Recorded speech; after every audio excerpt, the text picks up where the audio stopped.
ప్రేక్షకులారా, ఒక్కోసారి మనం ప్రాణం పెట్టి కష్టపడతాం, చెమటను రక్తంగా మార్చి శ్రమిస్తాం. కాని ఫలితం మాత్రం శూన్యం. ఎదురుగా కనిపిస్తున్న గమ్యం చేరాలని అడుగు వేస్తే ఆ అడుగు కింద ముళ్ళు గుచ్చుకుంటుంది, లేదా ఆ దారికి అడ్డంగా ఒక పెద్ద కొండ వచ్చి పడుతుంది. అప్పుడు మన మనసులో కలిగే ఆవేదన, ఆ గుండె కోత వర్ణనాతీతం. అసలు ఆ భగవంతుడు మనల్ని ఎందుకు పరీక్షిస్తున్నాడు?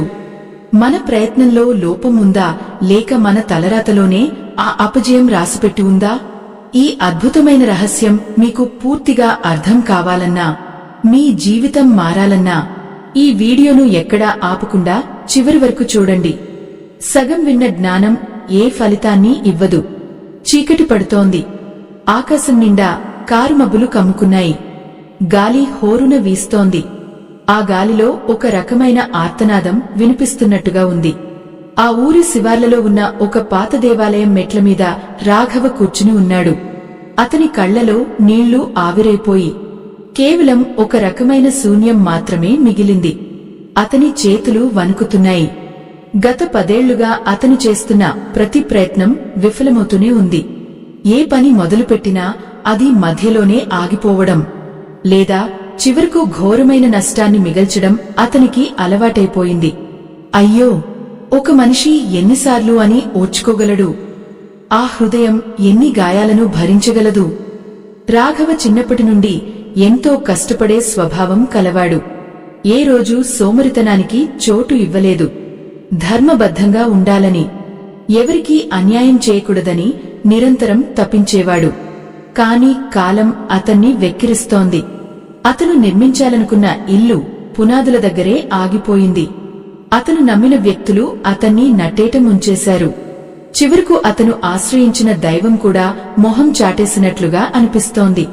ఆ చుట్టుపక్కల ఉన్న చెట్లు, ఆ గాలి అన్నీ అతన్ని చూసి నవ్వుతున్నట్లుగా ఉన్నాయి.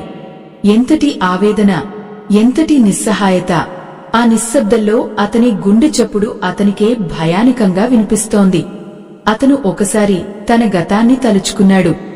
ఎన్నో నిద్రలేని రాత్రులు, ఆకలితో గడిపిన పగళ్లు, తనను నమ్ముకున్న వారికి కనీసం ఒక పూట కడుపు నిండా అన్నం పెట్టలేకపోతున్నానన్న బాధ అతన్ని లోలోపల దహించివేస్తోంది. తన చుట్టూ ఉన్న ప్రపంచం ముందుకు సాగిపోతోంది. అందరూ సుఖ సంతోషాలతో ఉన్నట్లు కనిపిస్తున్నారు. కాని తన దగ్గరకు వచ్చేసరికి కాలం ఎందుకు స్తంభించిపోతోంది? తాను వేసే ప్రతి అడుగు అగాధంలోకి ఎందుకు వెళ్తోంది? ఈ ప్రశ్నలకు సమాధానం చెప్పే నాథుడే లేడా అని ఆకాశం వైపు చూస్తూ గట్టిగా అరవాలనిపించింది అతనికి. కాని గొంతులో మాట రావడం లేదు. కేవలం కన్నీళ్లు మాత్రమే చెంపల మీద నుండి కారి ఆ దేవాలయపు రాతిమెట్లని తడుపుతున్నాయి. ఆ నిశ్శబ్ద రాత్రిలో ఆ దేవాలయపు గంట ఒక్కసారిగా మోగింది. ఆ గాలికి అది మోగిందా లేక ఎవరైనా కొట్టారా అన్నది అతనికి అర్థం కాలేదు. కాని ఆ శబ్దం అతని గుండెల్లో ఒక ప్రకంపనను సృష్టించింది. రాఘవ నెమ్మదిగా తల ఎత్తి చూశాడు. గర్భాలయం లోపల ఒక చిన్న దీపం వెలుగుతోంది. ఆ వెలుగులో అక్కడ ఉన్న విగ్రహం ఏదో చెప్పాలని ప్రయత్నిస్తున్నట్లుగా అనిపించింది. అతను మెల్లగా లేచి లోపలికి నడిచాడు. ప్రతి అడుగు భారంగా ఉంది. కాళ్లలో సత్తువ లేదు. మనసులో ఆశ లేదు. కేవలం ఒక రకమైన మొండితనం. ఆ దైవాన్ని నిలదీయాలన్న ఆక్రోశం అతనిలో రగిలిపోతోంది. ఎంత ప్రయత్నించినా ఎందుకు అడ్డంకులు వస్తున్నాయి? ఈ జన్మకు ఇంతేనా అన్న ఆలోచన అతన్ని ఉక్కిరిబిక్కిరి చేస్తోంది. అయ్యో, మనిషి తను నమ్మిన సిద్ధాంతాలు తనను కాపాడనప్పుడు, తను నమ్మిన దైవం తనను పలకరించినప్పుడు ఎంతటి వైరాగ్యం కలుగుతుందో రాఘవ ముఖంలో స్పష్టంగా కనిపిస్తోంది. అతను గర్భాలయం ముందు నిలబడి ఆ ప్రతిమ వైపు తీక్షణంగా చూశాడు. ఓ పరమాత్మా, నీకు నామీద కరుణ లేదా? నేను చేసిన తప్పేమిటి? అందరిలాగే నేను కూడా సుఖంగా ఉండాలని కోరుకోవడం పాపమా? నా ప్రతి ప్రయత్నానికి అడ్డుగోడలు ఎందుకు కడుతున్నావు అని గట్టిగా అరిచాడు. ఆ మాటలు ఆ దేవాలయం గోడలకు తగిలి ప్రతిధ్వనించాయి. కాని సమాధానం రాలేదు. కేవలం ఆ దీపం ఒత్తి మాత్రం నిలకడగా వెలుగుతూనే ఉంది. ఆ నిశ్శబ్దం అతనికి మరెంతో నరకాన్ని చూపిస్తోంది. రాఘవ అక్కడే కూలబడిపోయాడు. అతని మనసులో ఒక వింతైన ఆలోచన మొదలైంది. బహుశా తాను ఎంచుకున్న దారి తప్పు కావచ్చు, లేదా తాను వెళ్లాల్సిన దిశ వేరే ఉండి ఉండవచ్చు. కాని అది ఏమిటో తనకు ఎలా తెలుస్తుంది? ఎవరైనా వచ్చి తన చేయి పట్టి నడిపిస్తారా? ఈ అంధకారంలో తనకి వెలుగునిచ్చే ఆ మార్గదర్శి ఎవరు? అతను తన 2 చేతులతో తల పట్టుకుని రోదించసాగుతున్నాడు. ఆ కన్నీటి ధారలు అతని చేతులను తడుపుతున్నాయి. అప్పుడే అతనికి ఒక వింత అనుభవం ఎదురైంది. ఆ దేవాలయపు ప్రాంగణంలో ఎవరూ నడుస్తున్న శబ్దం వినిపించింది. పాత చెప్పుల చప్పుడు. ఆ శబ్దం నెమ్మదిగా అతని వైపుకే వస్తోంది. అతను భయంతోనూ ఆశ్చర్యంతోనూ వెనుక్కి తిరిగి చూశాడు. అక్కడ ఒక ముసలి వ్యక్తి నిలబడి ఉన్నాడు. అతని జుట్టు తెల్లగా మెరిసిపోతోంది. కళ్లలో ఒక వింతైన తేజస్సు ఉంది. ఆ వ్యక్తి రాఘవ వైపు చూసి ఒక చిన్న నవ్వు నవ్వాడు. ఆ నవ్వులో ఎగతాళి లేదు, ఒక రకమైన ఓదార్పు ఉంది. రాఘవ ఆ వ్యక్తిని ముందెన్నడూ ఆ ఊరిలో చూడలేదు. ఎందుకు నాయనా అంత ఆవేదన అని ఆ ముసలి వ్యక్తి అడిగాడు. ఆ గొంతులో ఏదో తెలియని గాంభీర్యం ఉంది. రాఘవకు ఆ మాట వినగానే దుంహకం పొంగుకొచ్చింది. తన కష్టాలన్నీ ఆ వ్యక్తికి చెప్పుకోవాలనిపించింది. కాని ఎక్కడ మొదలుపెట్టాలో అర్థం కాక మౌనంగా ఉండిపోయాడు. ఆ ముసలి వ్యక్తి రాఘవ పక్కనే మెట్లమీద కూర్చున్నాడు. అడ్డంకులు వస్తున్నాయి అంటే నువ్వు తప్పుడు దారిలో ఉన్నావని అర్థం కాదు, నువ్వు సరైన దిశలో వెళ్లడం లేదని అర్థం అని చాలా నిశితంగా అన్నాడు. ఆ మాటలు రాఘవ చెవిలో సీసం పోసినట్లుగా అనిపించాయి. దిశ తప్పడమా అంటే నేను చేస్తున్నది తప్పా అని రాఘవ ప్రశ్నించాడు. అప్పుడు ఆ వ్యక్తి ఆకాశం వైపు చూస్తూ, ఒక నది సముద్రాన్ని చేరాలి అంటే అది ఎన్నో మలుపులు తిరగాలి. రాయి తగిలితే ఆగిపోదు, తన మార్గాన్ని మార్చుకుంటుంది. నువ్వు మాత్రం ఆ రాయిని నెట్టాలని చూస్తున్నావు, అందుకే అలసిపోతున్నావు అని వివరించాడు. రాఘవకు ఆ మాటల వెనుక ఉన్న నిగూఢార్థం వెంటనే అర్థం కాలేదు. రాఘవ ఆ వృద్ధుడి వైపు అయోమయంగా చూశాడు. ఆ మాటలు అతని మెదడులో తుఫానును సృష్టించాయి. దారి మార్చుకోవడమా? నా శ్రమ అంతా వృధా అంటున్నారా? నేను ఎంతో నిజాయితీగా పనిచేశాను, ఎవరినీ మోసం చేయలేదు, నా సర్వస్వాన్ని పణంగా పెట్టాను. అయినా ఎందుకు ఈ పరాజయం అని రాఘవ గొంతులో వణుకుతో అడిగాడు. ఆ వృద్ధుడు మెల్లగా నిట్టూర్చాడు. అతని కళ్లలో ఒక అంతుచిక్కని లోతు ఉంది. అది మనుషులందరి బాధను తనలో దాచుకున్నట్లుగా అనిపిస్తోంది. ఆయన మళ్లీ మాట్లాడటం మొదలుపెట్టాడు. నాయనా, శ్రమ చేయడం వేరు, సరైన శ్రమ చేయడం వేరు. నువ్వు ఒక గోడను బలంగా తోస్తున్నావు అనుకో, రోజంతా కష్టపడినా ఆ గోడ కదలదు. నువ్వు బాగా అలసిపోతావు, చెమటలు పడతాయి, ఒళ్ళు నొప్పులు పుడతాయి, కాని ఫలితం మాత్రం ఏమీ ఉండదు. అక్కడ తప్పు నీ శ్రమది కాదు, నువ్వు ఎంచుకున్న లక్ష్యానిది. ఆ గోడను తోయడం నీ వల్ల కాదు, అది అక్కడ ఉండాల్సిన అవసరం ఉంది. నువ్వు చేయాల్సింది ఆ గోడ పక్కనుండి వెళ్లడం, లేదా దాన్ని దాటడం నేర్చుకోవడం. రాఘవ కళ్ళు పెద్దవి చేసి ఆ వృద్ధుడి మాటలు వింటున్నాడు. అయ్యో, తన జీవితంలో జరిగినవన్నీ కళ్ల ముందు కదలాడుతున్నాయి. తను మొదలుపెట్టిన ప్రతి పనిలోనూ ఒక గోడ ఎదురైనప్పుడు తను దాన్ని బద్దలు కొట్టాలని చూశాడు తప్ప పక్కకు తిరిగి చూడలేదు. కాని నాకు ఆ దారి ఎవరు చూపిస్తారు? నేను అంధకారంలో ఉన్నాను, నాకు వెలుగు కావాలి అని రాఘవ దీనంగా ప్రార్థించాడు. ఆ వృద్ధుడు లేచి నిలబడ్డాడు. అతని చుట్టూ ఉన్న గాలి ఒక్కసారిగా వెచ్చగా మారినట్లు రాఘవకు అనిపించింది. ఆ వృద్ధుడు రాఘవ భుజం మీద చేయి వేసి గర్భాలయంలో వెలుగుతున్న ఆ దీపం వైపు చూపించాడు. చూడు, ఆ దీపం గాలికి ఆగుతోంది కాని ఆరిపోవడం లేదు, ఎందుకంటే ఆ ఒత్తి నూనెలో మునిగి ఉంది. నీ మనసు భక్తిలో, భగవంతుని చింతనలో మునిగి ఉంటే బయట ఎన్ని తుఫానులు వచ్చినా నీ అంతరాత్మలోని వెలుగు ఆరిపోదు. నువ్వు కేవలం భౌతికమైన విజయాల కోసం ప్రాకులాడుతున్నావు, కాని పరమాత్మ నీకు ఒక గొప్ప కార్యాన్ని అప్పగించాలనుకుంటున్నాడు. అందుకే నువ్వు వెళ్తున్న తప్పుడు దారిలో అడ్డంకులు సృష్టిస్తున్నాడు. ఎంతటి ఆవేదన! రాఘవకు ఒక్కసారిగా తను చేసిన పొరపాట్లన్నీ గుర్తుకొచ్చాయి. తను ఎప్పుడూ తన స్వార్థం కోసమే ఆలోచించాడు. తన ఎదుగుదల కోసమే పరితపించాడు. కాని ఆ సృష్టికర్త ఉద్దేశం వేరే అని తను గ్రహించలేకపోయాడు. కృష్ణ పరమాత్మ కురుక్షేత్రంలో అర్జునుడికి చెప్పింది కూడా ఇదే.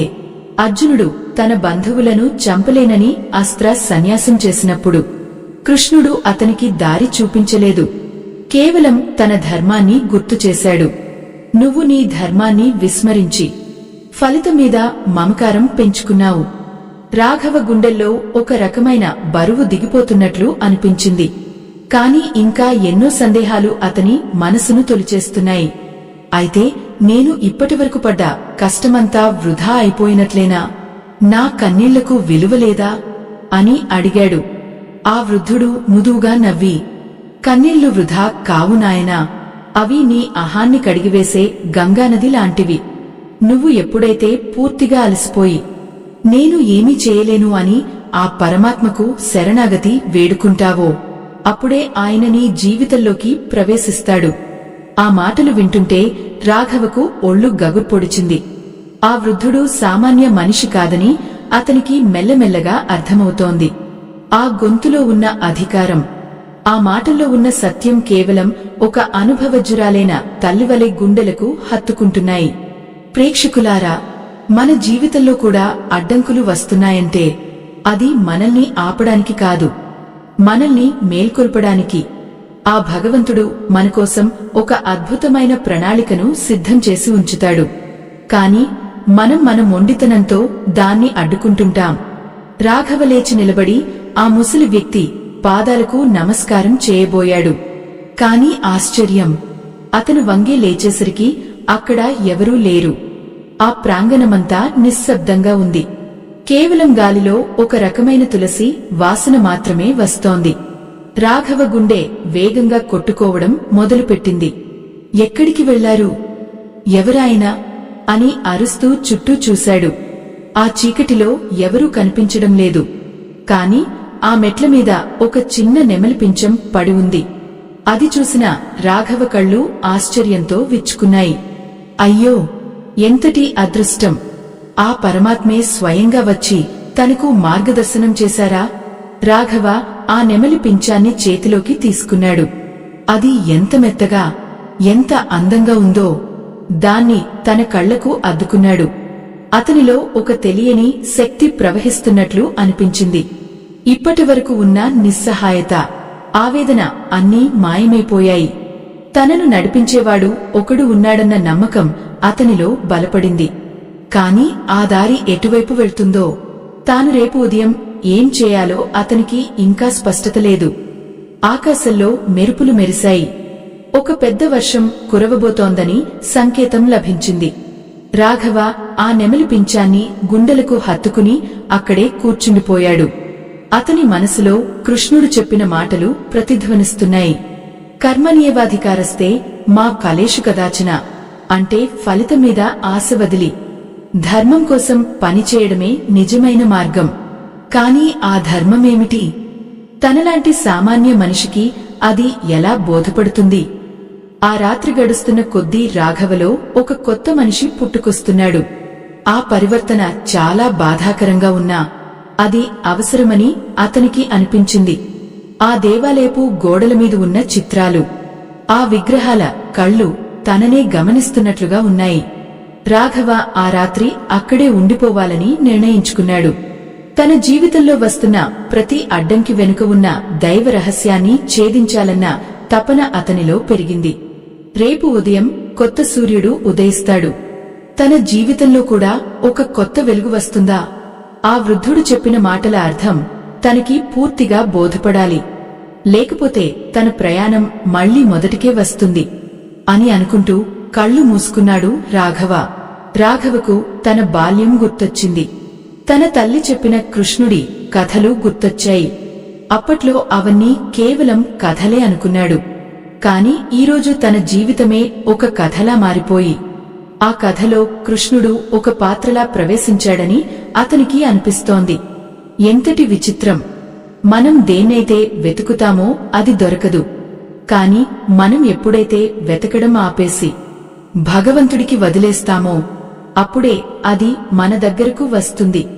ఆ నిశ్శబ్దంలో ఒక మధురమైన వేణుగానం వినిపిస్తున్నట్లు రాఘవకు భ్రమ కలిగింది. లేదా అది నిజమేనా? ఆ గాలిలో ఉన్న తేమ, ఆ మట్టి వాసన అన్నీ అతనికి ఒక కొత్త లోకాన్ని పరిచయం చేస్తున్నాయి. తన కష్టాలు చాలా చిన్నవని, ఈ విశ్వంలో జరుగుతున్న మహాయజ్ఞంలో తాను ఒక చిన్న సమధను మాత్రమేనని అతనికి అర్థమైంది. అడ్డంకులు వస్తున్నాయి అంటే భగవంతుడు తనను మలచుకుంటున్నాడని. ఒక రాయిని శిల్పంగా మార్చాలంటే ఉలి దెబ్బలు తప్పవు కదా. తన జీవితంలో తగులుతున్న దెబ్బలు కూడా తనను ఒక అందమైన శిల్పంగా మార్చడానికే అని అతనికి జ్ఞానోదయం కలిగింది. ఆవేదన స్థానంలో ఇప్పుడు ఒక రకమైన శాంతి వచ్చి చేరింది. కాని ఆ ప్రశాంతత ఎంతసేపు ఉంటుంది? రేపు మళ్లీ లోకం ముందుకు వెళ్ళాలి, మళ్లీ పోరాడాలి. కాని ఈసారి ఆ పోరాటం ఫలితం కోసం కాదు, కేవలం కర్తవ్యం కోసం. రాఘవ తన మనసును స్థిమితపరుచుకున్నాడు. ఆ నెమలి పించాన్ని తన జేబులో భద్రంగా దాచుకున్నాడు. అది తనకి ఒక కవచంలా అనిపిస్తోంది. ఆ పరమాత్మ తనతోనే ఉన్నాడన్న ధైర్యం అతనికి కొండంత బలాన్ని ఇచ్చింది. గాలి వేగం పెరిగింది. వర్షపు చినుకులు రాలడం మొదలైంది. ఆ చినుకులు రాఘవ తలమీద పడుతుంటే అవి భగవంతుని ఆశీస్సుల్లా అనిపించాయి అతనికి. ప్రేక్షకులారా, మనలో ఎంతమంది రాఘవలాగే నిరాశలో మునిగిపోయి ఉంటాం? మన అడుగులకు ముళ్ళు ఎదురైనప్పుడు దైవాన్ని నిందిస్తాం. కాని ఆ ముళ్ళు మనల్ని తప్పుడు దారిలో వెళ్లకుండా ఆపడానికే అని మనం గుర్తించం. ఆ పరమ సత్యాన్ని గ్రహించిన రోజే మన జీవితం ధన్యమవుతుంది. రాఘవకు కలిగిన ఆ అనుభవం అతని జీవితాన్ని ఏ మలుపు తిప్పబోతోంది? ఆ వృద్ధుడు చెప్పిన దిశ ఏమిటి? ఆ రహస్యాన్ని తెలుసుకోవాలంటే మనం రాఘవతో పాటు ఆ ఆధ్యాత్మిక ప్రయాణంలో ముందుకు సాగాలి. నిశ్శబ్దం మనకు ఎన్నో సమాధానాలు ఇస్తుంది. వర్షం పెరిగింది. రాఘవ ఆ దేవాలయపు అరుగుమీద ముడుచుకుని కూర్చున్నాడు. అతని కళ్ళు అలసటతో మూతపడుతున్నాయి. కాని మనసు మాత్రం జాగృతంగా ఉంది. ఒక అద్భుతమైన కల అతనికి రాబోతోంది. ఆ కలలో కృష్ణుడు అతనికి ఏం చెప్పబోతున్నాడు? మన జీవితంలో వచ్చే అడ్డంకులు కేవలం ఒక పరీక్ష మాత్రమేనా, లేక అవే ఒక పాఠాలా? ఆ పాఠాన్ని రాఘవ ఎలా నేర్చుకుంటాడో, అతని జీవితంలో వచ్చిన ఆ అడ్డంకులు ఎలా తొలగిపోతాయో మనం తెలుసుకోవాలి. ఆ సత్యం మనందరి జీవితాలకు వర్తిస్తుంది. రాఘవకు నిద్ర పడుతోంది. ఆ వర్షపు శబ్దం ఒక లాలిపటలా వినిపిస్తోంది.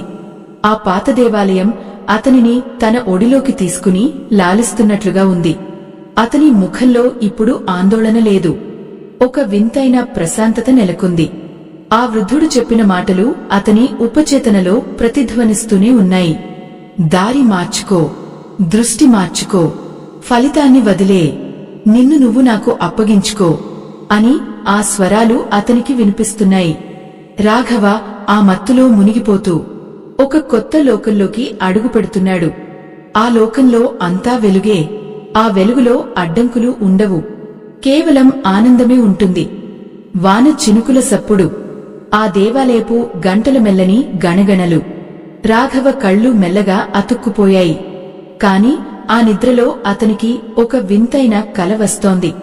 ఆ కలలో అతను ఒక అనంతమైన అడవిలో నడుస్తున్నాడు. చుట్టూ దట్టమైన చెట్లు. ఎక్కడా దారి కనిపించడం లేదు. అతను పరుగెడుతున్నాడు. తన ప్రాణాన్ని ఎవరో తరుముతున్నట్లు ఒక వింతైన భయం. అడుగు తీసి అడుగు వేయలేకపోతున్నాడు. దారికి అడ్డంగా పదునైన ముళ్ళు, కాలికి తగిలే రాళ్లు. ఒక్కో అడుగు రక్తసిక్తం అవుతోంది. అయ్యో, ఆ కలలో కూడా అతనికి అవే అడ్డంకులు. అతను కింద పడిపోయి మట్టిలో ముఖం దాచుకుని ఏడుస్తున్నాడు. ఎంతటి ఆవేదన! ఆ కలలో కూడా తనకు శాంతి లేదా అని అతను విలపిస్తున్నాడు. అప్పుడే ఆ చీకటి అడవిలో ఒక మెరుపు మెరిసింది. ఆ వెలుగులో అతనికి ఒక బంగారు రంగు దారి కనిపించింది. ఆ దారి ఎంతో ప్రశాంతంగా పూలతో నిండి ఉంది. కాని రాఘవ ఆ దారివైపు వెళ్లడం లేదు. అతను ఒక పెద్ద బండరాయిని తోయడానికి ప్రయత్నిస్తున్నాడు. ఆ రాయి వెనుక తన గమ్యం ఉందని అతను బలంగా నమ్ముతున్నాడు. ఆ రాయి కదలడం లేదు. అతని చేతులు రాచుకుపోయి రక్తం కారుతోంది. అయినా అతను వదలడం లేదు. అప్పుడే ఒక మధురమైన గొంతు అతనికి వినిపించింది. నాయనా, ఆ రాయిని తోయడం ఆపు. అది నీ దారి కాదు అని ఆ స్వరం పలికింది. రాఘవ వెనుక్కి తిరిగి చూశాడు. ఆ కలలో మళ్లీ అదే వృద్ధుడు. కాని ఈసారి ఆయన ఒక దివ్యమైన వెలుగుతో మెరిసిపోతున్నాడు. ఆయన చేతిలో ఒక వేణువు ఉంది. రాఘవ ఆశ్చర్యపోయాడు. మీరు ఎవరు? నాకు ఎందుకు ఇలా అడ్డంకులు వస్తున్నాయి అని అడిగాడు. ఆ వృద్ధుడు నవ్వుతూ, చూడు రాఘవ, నువ్వు తోస్తున్న ఆ బండరాయి వెనుక ఏముందో నీకు తెలుసా అని అడిగాడు. రాఘవ తెలియదు అన్నట్లు తల ఊపాడు. ఆ వృద్ధుడు తన చేతితో ఆ రాయిని తాకగానే అది ప్రదర్శకంగా మారిపోయింది. ఆ రాయి అవతల ఒక పెద్ద అగాధం ఉంది. ఒక లోతైన లోయ. రాఘవ గుండె ఒక్కసారిగా ఆగిపోయినంత పని అయింది. ఒకవేళ తాను ఆ రాయిని నెట్టగలిగితే తాను నేరుగా ఆ లోయలో పడిపోయేవాడు. అంటే ఆ అడ్డంకి తనను ఆపడానికి కాదు, తన ప్రాణాన్ని కాపాడటానికా అని అతను నివ్వెరపోయాడు. ప్రేక్షకులారా, మన జీవితంలో కూడా అంతే. మనం ఏదో ఒక లక్ష్యం కోసం ప్రాకులాడుతుంటాం. అది దక్కడం లేదని కుమిలిపోతుంటాం. కాని ఆ భగవంతుడికి తెలుసు ఆ దారిలో వెళ్తే మనకు వినాశనం తప్పదని. అందుకే ఆయన అడ్డంకులను ఒక కవచంలా మన ముందు ఉంచుతాడు. కాని మనం ఆ సత్యాన్ని గ్రహించలేక దేవుడిని నిందిస్తూ ఉంటాం. ఆ వృద్ధుడు రాఘవ దగ్గరకు వచ్చి అతని తల నిమురుతూ, ప్రకృతి సిద్ధాంతం ఎప్పుడూ ఒకేలా ఉంటుంది. ఒక విత్తనం చెట్టుగా మారాలంటే అది మట్టిని చీల్చుకుని రావాలి. ఆ మట్టి ఇచ్చే ఒత్తిడి, ఆ చీకటి ఆ విత్తనానికి అడ్డంకిలా అనిపించవచ్చు. కాని ఆ ఒత్తిడి లేకపోతే ఆ విత్తనం మొలకెత్తదు. నీ జీవితంలో ఎదురవుతున్న ఈ అడ్డంకులు నిన్ను శక్తివంతుడిగా మార్చడానికే. నువ్వు దిశ మార్చుకోవాలి. నువ్వు వెళ్తున్న ఈ దారి నీ అహంకారం ఎంచుకున్నది. నీ ఆత్మ కోరుకుంటున్న దారి వేరే ఉంది అని పలికాడు. ఆ మాటలు వింటుంటే రాఘవకు ఒక కొత్త వెలుగు కనిపిస్తోంది. అయ్యో, ఇన్నాళ్లు తాను పడ్డ శ్రమ అంతా తప్పుడు దిశలో ఉందా? తాను ఎంచుకున్న వ్యాపారం, తాను పెంచుకున్న బంధాలు అన్నీ కేవలం లౌకికమైన ఆశల మీద ఆధారపడినవేనా? తన ఆత్మకు కావలసింది ఏమిటి? రాఘవ ఆ వృద్ధుడిని అడిగాడు. మరి నేను ఎటువైపు వెళ్ళాలి? నా నిజమైన దారి ఏది అని. ఆ వృద్ధుడు ఆ అడవిలో ఉన్న బంగారు దారివైపు చూపించాడు. ఆ దారి చివరన ఒక చిన్న గ్రామం ఉంది. అక్కడ ప్రజలు ఆకలితో, అనారోగ్యంతో అలమటిస్తున్నారు. నీ దగ్గర ఉన్న తెలివితేటలు, నీ దగ్గర ఉన్న శ్రమ నీ కోసం కాదు, వారికోసం వినియోగించు. అదే నీ ధర్మం, అదే నీ దిశ అని చెప్పాడు. రాఘవకు తన పాత జీవితం గుర్తొచ్చింది. తన దగ్గర డబ్బు ఉన్నప్పుడు తను కేవలం తన భోగాల కోసమే ఖర్చు చేశాడు. పక్కవాడు ఆకలితో ఉన్నా పట్టించుకోలేదు. తన ఎదుగుదల కోసం ఇతరులను తొక్కుకుంటూ వెళ్లడానికి కూడా వెనుకాడలేదు. అందుకేనేమో ఆ పరమాత్మ అతని సంపదను హరించేశాడు. అతని అడుగులకు అడ్డంకులు వేశాడు. తను పూర్తిగా అలసిపోయి తన అహాన్ని వదులుకునే వరకు ఈ పరీక్షలు కొనసాగాయి. ఎంతటి విచిత్రం! మనం అన్ని పోగొట్టుకున్నాకే అసలైన సంపద ఏమిటో మనకు తెలుస్తుంది. రాఘవ కళ్ల వెంట నీళ్లు ప్రవహిస్తున్నాయి. కాని అవి బాధతో వచ్చినవి కావు, పశ్చాత్తాపంతో వచ్చినవి. ఆ వృద్ధుడు మాయమైపోయాడు. ఆ అడవి కూడా మాయమైంది. రాఘవకు మెలకువ వచ్చింది. బయట వర్షం ఆగిపోయింది. ఆకాశం నిర్మలంగా ఉంది. తెల్లవారుజామున వచ్చే ఆ చల్లని గాలి అతనిని పలకరిస్తోంది. అతను మెల్లగా లేచి కూర్చున్నాడు. తన జేబులో ఉన్న ఆ నెమలి పింఛాన్ని బయటకు తీశాడు. అది ఇప్పుడు మరింత ప్రకాశవంతంగా కనిపిస్తోంది. ఆ కలలో విన్న మాటలు అతని చెవుల్లో ఇంకా ప్రతిధ్వనిస్తున్నాయి. దిశ మార్చుకో, ధర్మాన్ని పాటించు, ఫలితం గురించి ఆలోచించుకు. రాఘవకు ఇప్పుడు ఏం చేయాలో అర్థమైంది. ఇన్నాళ్లు తను అడిగిన ప్రశ్నలకు సమాధానం దొరికింది. అతను ఆ దేవాలయపు గర్భాలయంలో ఉన్న విగ్రహానికి సాష్టాంగ నమస్కారం చేశాడు. నా తప్పును క్షమించు తండ్రి. నేను నీ సంకేతాలను అర్థం చేసుకోలేకపోయాను. నాకు ఎదురైన అడ్డంకులను శత్రువులుగా భావించాను. కాని అవి నువ్వు పంపిన రక్షక భటులని ఇప్పుడు తెలుసుకున్నాను అని వేడుకున్నాడు. అతని మనసు ఇప్పుడు ఒక నిశ్చలమైన సముద్రంలా ఉంది. ఎటువంటి అలజడి లేదు, ఎటువంటి ఆవేదన లేదు. కేవలం ఒక స్పష్టమైన లక్ష్యం మాత్రమే ఉంది. అతను ఆ దేవాలయం మెట్లు దిగి ఊరివైపు నడవడం మొదలుపెట్టాడు. కాని ఈసారి అతని నడకలో తడబాటులేదు. ఒక దృఢ నిశ్చయం ఉంది. రాఘవ ఊరిలోకి ప్రవేశించేసరికి సూర్యుడు మెల్లగా ఉదయిస్తున్నాడు. ఆ లేత కిరణాలు అతని ముఖం మీద పడుతున్నాయి. దారిలో అతనికి తన పాతమిత్రుడు ఒకడు కనిపించాడు. అతను రాఘవను చూసి, ఏంటి రాఘవ, ఇంకా ఈ ఊర్లోనే ఉన్నావా? నీ పనులన్నీ ఆగిపోయాయని విన్నాను. ఇప్పుడు ఏం చేయబోతున్నావు అని హేళనగా అడిగాడు. రాఘవ కోపగించుకోలేదు. కేవలం ఒక చిరునవ్వు నవ్వి, నా పనులు ఆగలేదు మిత్రమా. నా పాత దారి ఆగింది, కొత్త దారి మొదలైంది అని చెప్పి ముందుకు సాగిపోయాడు. ఆ మాట విన్న అతని మిత్రుడు ఆశ్చర్యపోయాడు. రాఘవలో కనిపిస్తున్న ఈ మార్పు ఏమిటి అని ఆలోచించసాగాడు. రాఘవ ఆ ఊరి చివరన ఉన్న ఒక పాడుబడిన బడి దగ్గరకు వెళ్లాడు. అక్కడ ఎంతోమంది పిల్లలు చదువుకోవాలని ఉన్నా సరైన వసతులు లేక తిరుగుతున్నారు. రాఘవకు గుర్తొచ్చింది. తను చిన్నప్పుడు ఇదే బడిలో చదువుకున్నాడు. తను సంపాదించిన కాలంలో ఈ బడి గురించి ఎప్పుడూ ఆలోచించలేదు. కాని ఇప్పుడు తన దగ్గర పైసా లేకపోయినా తన దగ్గర విద్య ఉంది, శ్రమించే తత్వం ఉంది. అదే తన పెట్టుబడి అని అతను గ్రహించాడు. అతను ఆ బడి ఆవరణను శుభ్రం చేయడం మొదలుపెట్టాడు. ఒక్కొక్క రాయిని ఎత్తుతుంటే అతనికి ఒక వింతైన తృప్తి కలుగుతోంది. ఒకప్పుడు పెద్ద పెద్ద మేడలు కట్టాలని కలలు కన్న చేతులు ఈరోజు ఒక పాత గోడను బాగుచేస్తున్నాయి. కాని ఆశ్చర్యం ఏమిటంటే ఇన్నాళ్లు ఏ పని చేసినా అడ్డంకులు వచ్చేవి. కాని ఈరోజు ఏ అడ్డంకి రావడం లేదు. అంతా సులభంగా జరిగిపోతోంది. గాలి అతనికి సహకరిస్తోంది. ఆ మట్టి అతనికి తోడుగా ఉంది. రాఘవకు అర్థమైంది, తాను ఇప్పుడు ప్రకృతితో కలిసి నడుస్తున్నాడని. తాను తన స్వార్థాన్ని వదిలి సమాజం కోసం అడుగు వేయగానే ఆ పరమాత్మ అడ్డంకులన్నీ తొలగించేశాడు. ఎంతటి పరమ సత్యం! మనం ఎప్పుడైతే ఇతరుల కోసం బతుకుతామో అప్పుడు మన బాధ్యతను ఆ దేవుడే తీసుకుంటాడు. కాని రాఘవ ప్రయాణం అంత సులభం కాదు. అతనికి మళ్లీ సవాళ్లు ఎదురవ్వబోతున్నాయి. ఆ ఊరి పెత్తందారులు రాఘవ చేస్తున్న ఈ మంచి పనిని చూసి ఊరుకుంటారా? తన స్వార్థం కోసం ఎదుటివారిని వాడుకునే లోకం. ఒక మనిషి మారిపోతుంటే సహిస్తుందా? రాఘవ ఎదుర్కోబోయే తదుపరి అడ్డంకి ఏమిటి? ఆ అడ్డంకిని అతను ఎలా అధిగమిస్తాడు? ఆ నెమలి పించం అతనికి ఏ విధంగా తోడుగా నిలుస్తుంది? ఈ అద్భుతమైన కథలో రాబోయే మలుపులు మనల్ని ఆశ్చర్యపరుస్తాయి. నిశ్శబ్దంగా గమనించండి. జీవితం మనకు ఎన్నో పాఠాలను నేర్పుతుంది. మనం సిద్ధంగా ఉండాలి. ప్రేక్షకులారా, అడ్డంకులు అనేవి మనకు ఇచ్చే శిక్షలు కావు.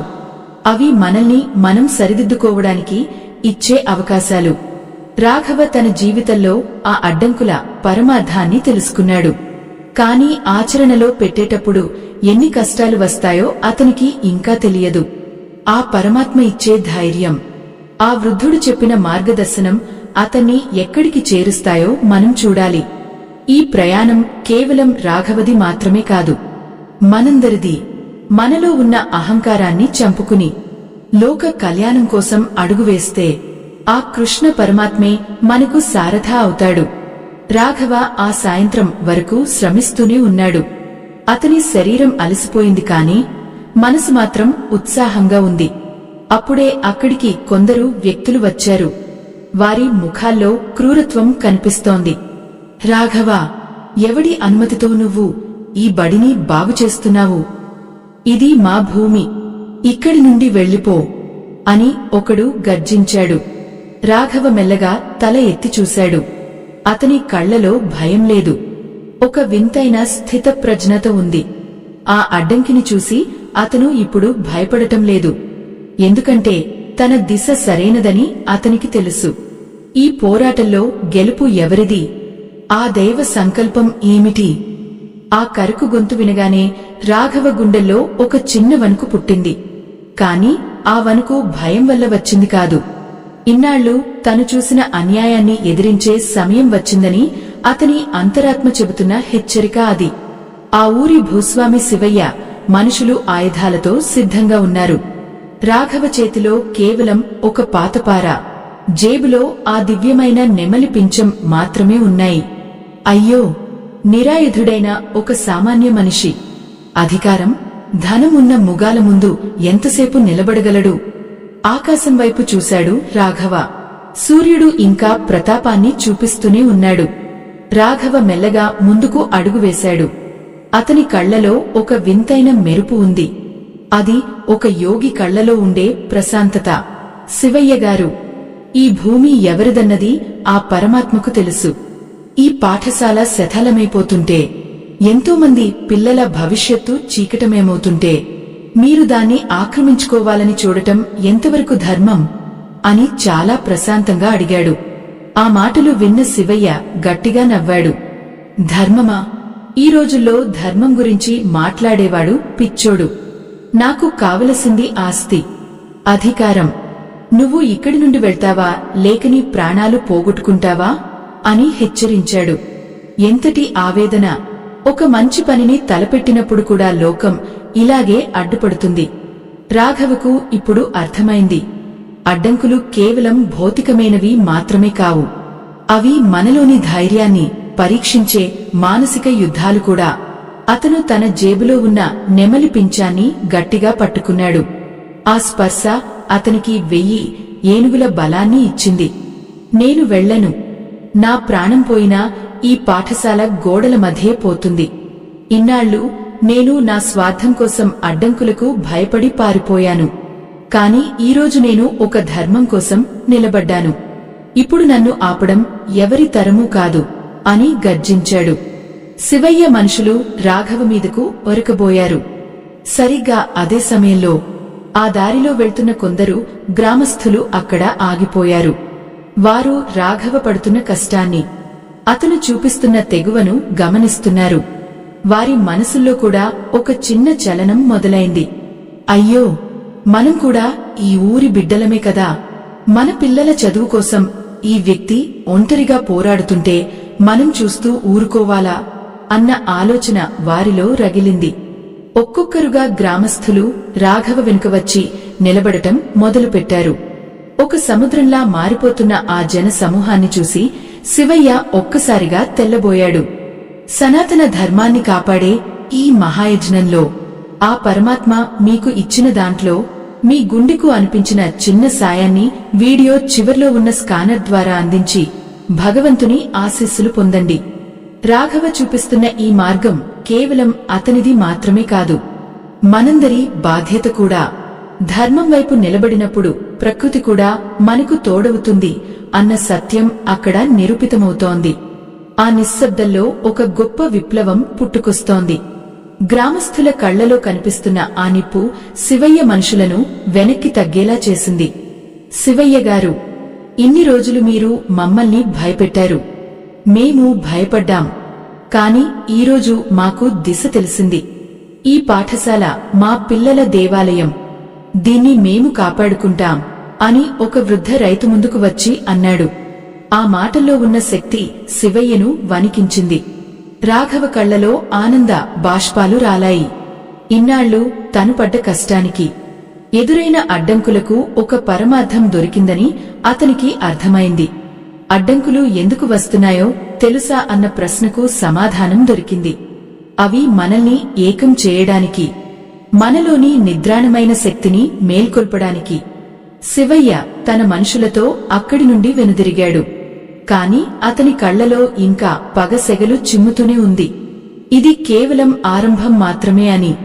ముందు ముందు రాఘవ మరిన్ని కష్టాలను ఎదుర్కోవాల్సి ఉంటుందని అతనికి తెలుసు. రాఘవ మాత్రం అవేమీ పట్టించుకోలేదు. గ్రామస్తులతో కలిసి ఆ పాఠశాల పనులను వేగవంతం చేశాడు. ఒక్కొక్కరు ఒక్కో పనిని పంచుకున్నారు. కొందరు గోడలు కడుతున్నారు, మరికొందరు చెత్తను శుభ్రం చేస్తున్నారు. ఆ పనుల మధ్యలో వినిపిస్తున్న నవ్వులు, మాటలు ఆ ఊరికి కొత్త కళను తీసుకువచ్చాయి. కాని ఆ రాత్రి రాఘవకు మళ్లీ ఒక ఆందోళన మొదలైంది. పాఠశాల బాగుపడుతోంది సరే, మరి పిల్లలకు విద్య నేర్పే గురువులు ఎక్కడి నుండి వస్తారు? పుస్తకాలు, వసతులు ఎలా సమకూరుతాయి? తన దగ్గర చిల్లిగవ్వ కూడా లేదు కదా అన్న ఆలోచన అతన్ని పీడించసాగింది. అయ్యో, ఒక సమస్య తీరగానే మరో సమస్య అడ్డుగోడలా నిలబడుతోంది. రాఘవ మళ్లీ ఆ దేవాలయం వైపు నడిచాడు. ఆ రాత్రి చంద్రుడు నిండుగా ఉన్నాడు. ఆ వెన్నెల్లో ఆ పాత దేవాలయం ఒక దివ్యమైన రూపంతో వెలిగిపోతోంది. రాఘవ ఆ మెట్లమీద కూర్చుని ఆకాశం వైపు చూశాడు. కృష్ణ, నువ్వు చూపించిన దారిలో నడుస్తున్నాను. అడ్డంకులు తొలగిపోతున్నాయని సంబరపడేలోపే మరో అడ్డంకి కనిపిస్తోంది. వీటన్నిటినీ నేను ఎలా దాటాలి? నాకు ఇంతటి శక్తి ఉందా అని మనసులో ప్రశ్నించుకున్నాడు. గాలిలో మళ్లీ అదే మధురమైన వేణుగానం వినిపించింది. ఈసారి అది మరింత స్పష్టంగా ఉంది. రాఘవ కళ్ళు మూసుకుని ఆ రాగాన్ని వింటున్నాడు. ఆ రాగంలో ఒక సందేశం ఉంది. కలత చెందకు నాయనా, నువ్వు చేయాల్సిన పని నువ్వు చేయి, దారి చూపే బాధ్యత నాది అన్నట్లుగా ఉంది ఆ ధ్వని. అతను కళ్ళు తెరిచేసరికి ఆ దేవాలయపు ప్రాంగణంలో ఎవరో కూర్చుని ఉండటం గమనించాడు. ఆమె ఒక వృద్ధురాలు, చిరిగిన బట్టలతో ఉంది. కాని ఆమె ముఖంలో ఒక వింతైన ప్రశాంతత ఉంది. ఆమె దగ్గర ఒక పాత పెట్టె ఉంది. రాఘవ ఆమె దగ్గరకు వెళ్లాడు. ప్రేక్షకులారా, ఆ వృద్ధురాలు ఎవరు? ఆమె ఆ పెట్టెలో ఏం దాచుకుంది? రాఘవకు ఆమె ఎలాంటి సాయం చేయబోతోంది అన్న ప్రశ్నలు మీ మనసులో మెదులుతున్నాయి కదా. కాలం అన్నిటికీ సమాధానం చెబుతుంది. రాఘవ ఆమెను చూసి, అమ్మా, మీరు ఎక్కడి నుండి వచ్చారు అని అడిగాడు. ఆ వృద్ధురాలు మెల్లగా నవ్వి, నేను ఎక్కడి నుండో రాలేదు నాయనా, ఇక్కడే ఉన్నాను. ఈ ఊరి పిల్లల కోసం నువ్వు పడుతున్న తపన చూసి నా దగ్గర ఉన్న ఈ చిన్న సంపదను నీకు ఇవ్వాలని వచ్చాను అని చెప్పి ఆ పెట్టెను తెరిచింది. ఆ పెట్టెలో బంగారు నాణాలు లేవు, రత్నాలు లేవు. అందులో ఉన్నవి పాత పుస్తకాలు, కొన్ని కలాలు, మరికొన్ని తాటాకు గ్రంథాలు. ఇవి నా భర్త సంపాదించిన జ్ఞానం. ఆయన ఒక గొప్ప పండితుడు. ఈ జ్ఞానం నలుగురికి పంచినప్పుడే దీనికి విలువ. తీసుకో అని చెప్పి ఆమె మాయమైపోయింది. రాఘవ ఆశ్చర్యంతో ఆ పుస్తకాలను స్పృశించాడు. అవి కేవలం పుస్తకాలు కావు, అవి జ్ఞాన భాండాగారాలు. ఒక మనిషికి సంపద కంటే ముఖ్యం జ్ఞానమని ఆ పరమాత్మ మళ్లీ గుర్తుచేశాడు. కాని ఆ పుస్తకాలతో పాఠశాలను నడపడం సాధ్యమేనా? ఈ రోజుల్లో లౌకికమైన విద్య కాకుండా ఆధ్యాత్మికమైన, నైతికమైన విద్యను పిల్లలు అభ్యసిస్తారా? రాఘవకు మళ్లీ సందేహం మొదలైంది. ఎంతటి ఆవేదన! మంచి చేయాలనుకున్న ప్రతిసారి మన మనసే మనల్ని శంకిస్తుంది. ఆ సంశయాన్ని వదిలించుకుంటేనే మనం విజయం సాధించగలం. మరుసటి రోజు ఉదయం రాఘవ ఆ పుస్తకాలతో గ్రామస్తుల ముందుకు వెళ్లాడు. ఆ పుస్తకాలను చూసి కొందరు ఆశ్చర్యపోయారు, మరికొందరు పెదవి విరిచారు. రాఘవ, ఈ పాత పుస్తకాలతో ఏం చేస్తాం? మనకు కావలసింది ఆధునిక విద్య, కంప్యూటర్లు అని కొందరు యువకులు అన్నారు. రాఘవ వారివైపు చూసి, నాయనా, మూలాలు లేని చెట్టు ఎంతో కాలం నిలబడదు. మన సంస్కృతి, మన ధర్మం మనకు పునాదులు. అవి తెలిసినప్పుడే మనం ప్రపంచంలో ఎక్కడికి వెళ్లినా గౌరవంగా బతకగలము. ఈ పుస్తకాల్లో ఉన్న జ్ఞానం మనల్ని మనుషులుగా మారుస్తుంది అని వివరించాడు. అతని మాటల్లో ఉన్న సత్యం వారిని ఆలోచింపజేసింది. రాఘవ ఆ రోజు నుండి ఆ పుస్తకాలను పాఠశాలలో ఉంచి స్వయంగా పిల్లలకు పాఠాలు చెప్పడం మొదలుపెట్టాడు. అతను కేవలం అక్షరాలు నేర్పలేదు, జీవితం నేర్పాడు. అడ్డంకులు వస్తే ఎలా నిలబడాలో, ఓటమి వస్తే ఎలా స్వీకరించాలో, ధర్మాన్ని ఎలా కాపాడాలో నేర్పాడు. రాఘవ ఇప్పుడు కేవలం ఒక పనివాడు కాదు, అతను ఒక గురువుగా మారిపోయాడు. ఆ ఊరి పిల్లల ముఖాల్లో ఒక కొత్త వెలుగు కనిపిస్తోంది. కాని శివయ్య ఊరుకుంటాడా? అతను రాఘవ మీద పగ తీర్చుకోవడానికి ఒక పెద్ద కుట్ర పన్నుతున్నాడు. రాఘవ వెళ్తున్న ప్రతి అడుగులోనూ ఒక కొత్త సవాలు ఎదురవుతోంది. కాని అతను ఇప్పుడు భయపడటం లేదు. ఎందుకంటే అతనికి ఒక విషయం అర్థమైంది. అడ్డంకులు వస్తున్నాయి అంటే ఆ పరమాత్మ తనను మరింత శక్తివంతుడిగా తీర్చిదిద్దుతున్నాడని. ఆ దిశ తప్పకుండా తనను ఒక మహోన్నతమైన శిఖరానికి చేరుస్తుందని అతను నమ్మాడు. ఎంతటి ప్రశాంతత, ఎంతటి ధైర్యం! రాఘవ జీవితం ఒక అద్భుతమైన మలుపు తిరుగుతోంది. కాని ఆ మలుపు వెనుక ఉన్న ప్రమాదాన్ని అతను పసిగట్టగలడా? గాలిలో మళ్లీ చల్లదనం పెరిగింది. రాఘవ పాఠశాల ముందు కూర్చుని ఆ నెమలి పించాన్ని నిమురుతున్నాడు. అప్పుడే దూరం నుండి ఒక గుర్రం శబ్దం వినిపించింది. ఆ చీకటిలో ఒక వ్యక్తి వేగంగా రాఘవ వైపు వస్తున్నాడు. ఆ వ్యక్తి ఎవరు? శివయ్య పంపిన హంతకుడా లేక మరేదైనా ఆపద వచ్చిందా? రాఘవ గుండె వేగంగా కొట్టుకుంటోంది. ఆ నిశ్శబ్ద రాత్రిలో మళ్లీ ఒక యుద్ధం మొదలవ్వబోతోంది. ఈసారి ఆ యుద్ధం దేనికోసం? రాఘవ దాన్ని ఎలా ఎదుర్కొంటాడు? ఆ గుర్రం అరుపు, ఆ గిట్టల చప్పుడు ఆ నిశ్శబ్ద రాత్రిని చీల్చుకుంటూ రాఘవ గుండెల్లోకి దిగబడ్డాయి. గుర్రం మీద ఉన్న వ్యక్తి వేగంగా వచ్చి పాఠశాల ముందర ఆగాడు. గుర్రం దిగుతుంటే లేచిన ఆ మట్టి దుమ్ము చంద్రుని వెన్నెల్లో ఒక వింతైన పొగమంచులా కనిపిస్తోంది. రాఘవ లేచి నిలబడ్డాడు. ఆ వ్యక్తి ముఖమీద కండువా కప్పుకుని ఉన్నాడు. కాని అతని కళ్ళు మాత్రం భయంతో మెరుస్తున్నాయి. రాఘవా, జాగ్రత్తగా విను. నీకు సమయం లేదు. రేపు తెల్లవారేసరికి ఈ పాఠశాలను నేలమట్టం చేయడానికి పట్టణ అధికారులను శివయ్య సిద్ధం చేశాడు. ఇది అక్రమ కట్టడమని తప్పుడు పత్రాలు సృష్టించాడు.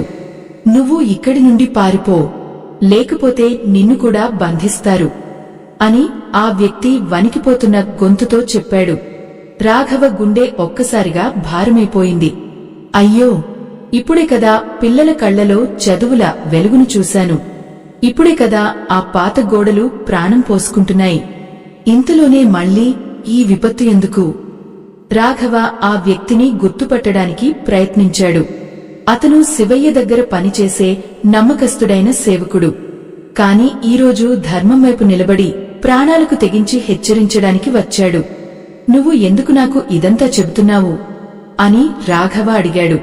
ఆ వ్యక్తి కళ్లలో నీళ్లు తిరిగాయి. నా కొడుకు కూడా ఈరోజు నీ దగ్గరే అక్షరాలు నేర్చుకుంటున్నాడు రాఘవా. వాడు ఇంటికి వచ్చి చెబుతుంటే నా పాపపు బతుకు మీద నాకు అసహ్యం వేసింది. అందుకే వచ్చాను. వెళ్ళిపో అని చెప్పి అతను మళ్లీ గుర్రం ఎక్కి మాయమైపోయాడు. రాఘవ అక్కడే కూలబడిపోయాడు. ఎంతటి ఆవేదన, ఎంతటి నిస్సహాయత! తను ఒక రాయిని ఎత్తితే మరో 10 రాళ్లు అడ్డంగా పడుతున్నాయి. తాను ఒక అడుగు ముందుకు వేస్తుంటే కాలం తనని వెనక్కి లాగుతోంది. ఈ అడ్డంకులు ఎందుకు ఆ పరమాత్మ తొలగించడం లేదు? తను చేస్తున్నది మంచి పనే కదా. తన మనసులో స్వార్థం లేదు కదా. మరి ఎందుకు ఈ పరీక్షలు? ప్రేక్షకులారా, మన జీవితంలో కూడా ఇలాగే జరుగుతుంది. ఒక కష్టం తీరిందని ఊపిరి పీల్చుకునేలోపే మరో పెద్ద కొండ వచ్చి పడుతుంది.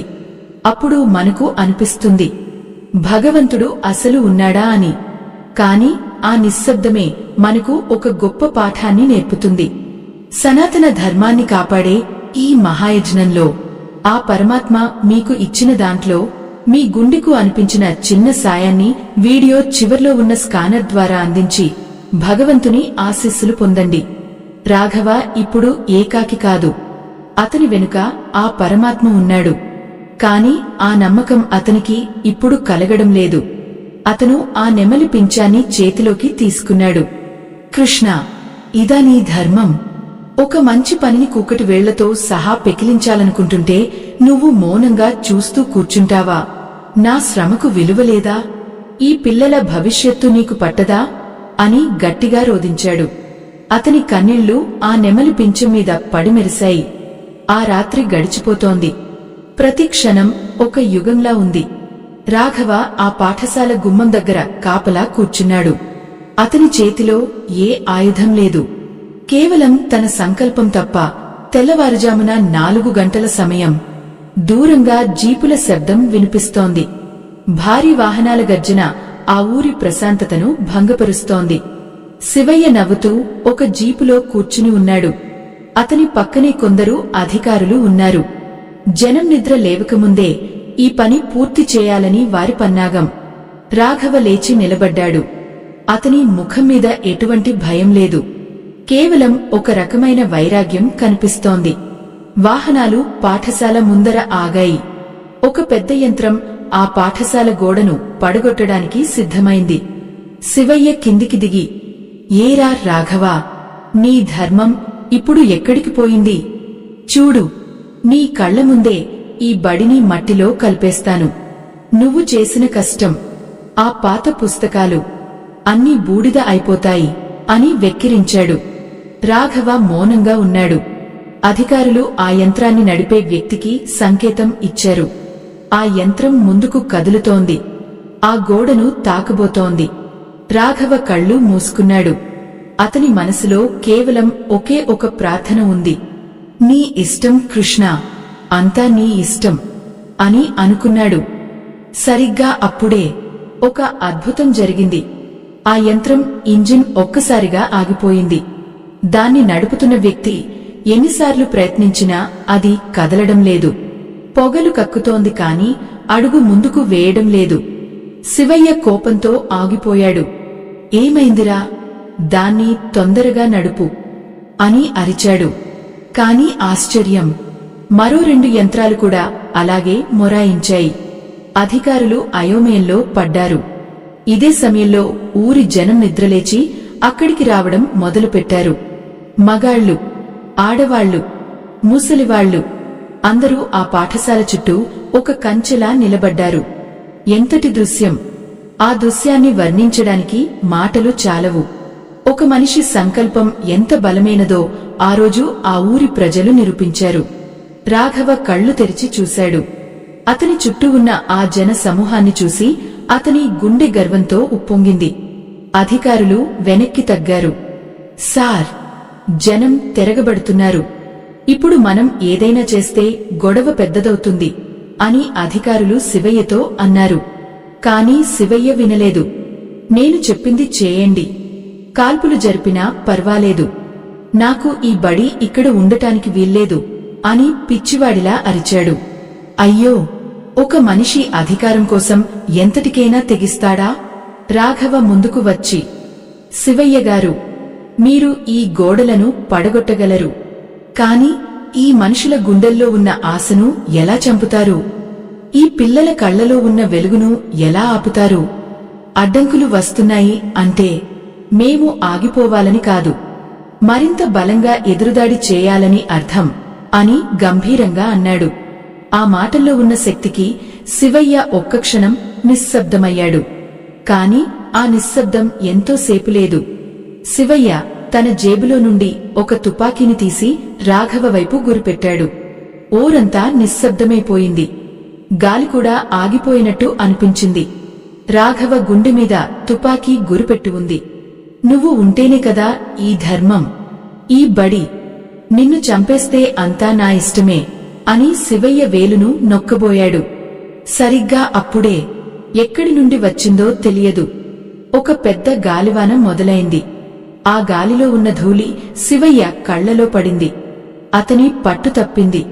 కాల్పులు జరిగాయి కాని ఆ గుండు రాఘవకు తగలకుండా పక్కనే ఉన్న ఒక వేప చెట్టుకు తగిలింది. ఆ చెట్టు మీద ఉన్న నెమళ్లు ఒక్కసారిగా అరుస్తూ ఆకాశంలోకి ఎగిరాయి. ఆ గందరగోళంలో ఆకాశం నుండి ఒక పెద్ద పిడుగు పడింది. అది నేరుగా శివయ్య జీపు మీద పడింది. ఆ ధాటికి శివయ్య కింద పడిపోయాడు. అధికారులు భయంతో పరుగులు తీశారు. వర్షం కురుస్తోంది. ఆ వర్షంలో రాఘవ అలాగే నిలబడి ఉన్నాడు. అతని జేబులో ఉన్న ఆ నెమలి పింఛం వర్షానికి తడిసి మెరుస్తోంది. రాఘవకు ఇప్పుడు ఒక విషయం పూర్తిగా అర్థమైంది. అడ్డంకులు ఎందుకు వస్తున్నాయో తెలుసా? అవి మనల్ని పరీక్షించడానికి కాదు, ఎదుటివారి పాపం పండే వరకు మనల్ని కాపాడటానికి. ఆ అడ్డంకులే శివయ్యను ఈరోజు ఈ పరిస్థితికి తీసుకువచ్చాయి. శివయ్య గాయపడి మట్టిలో దొర్లుతున్నాడు. ఇన్నాళ్ళు అతను ఎవరినైతే తొక్కేశాడో వారే ఇప్పుడు అతని చుట్టూ నిలబడి చూస్తున్నారు. కాని వారి కళ్లలో పగలేదు, ఒక రకమైన జాలి ఉంది. రాఘవ ముందుకు వెళ్లి శివయ్యకు చేయి అందించాడు. శివయ్య ఆశ్చర్యపోయాడు. నిన్ను చంపాలని చూసిన వాడిని నువ్వు ఎందుకు కాపాడుతున్నావు అని అడిగాడు. రాఘవ నవ్వి, నేను నిన్ను కాపాడటం లేదు, నీలో ఉన్న ఆ కొద్దిపాటి మంచితనాన్ని నిద్రలేపడానికి ప్రయత్నిస్తున్నాను. అడ్డంకులు అనేవి మన కళ్లను కప్పే పొరలు, అవి తొలగితేనే మనకు అసలైన దైవం కనిపిస్తుంది అని చెప్పాడు. ప్రేక్షకులారా, అడ్డంకులు మనల్ని ఆపవు, అవి మన దారిని సరిచేస్తాయి.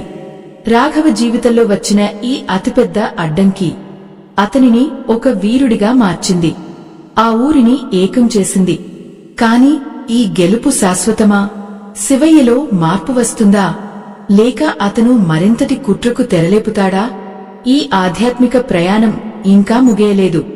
రాఘవ నిర్మించిన ఈ పాఠశాల కేవలం ఒక భవనం కాదు, అది ఒక ఆశ.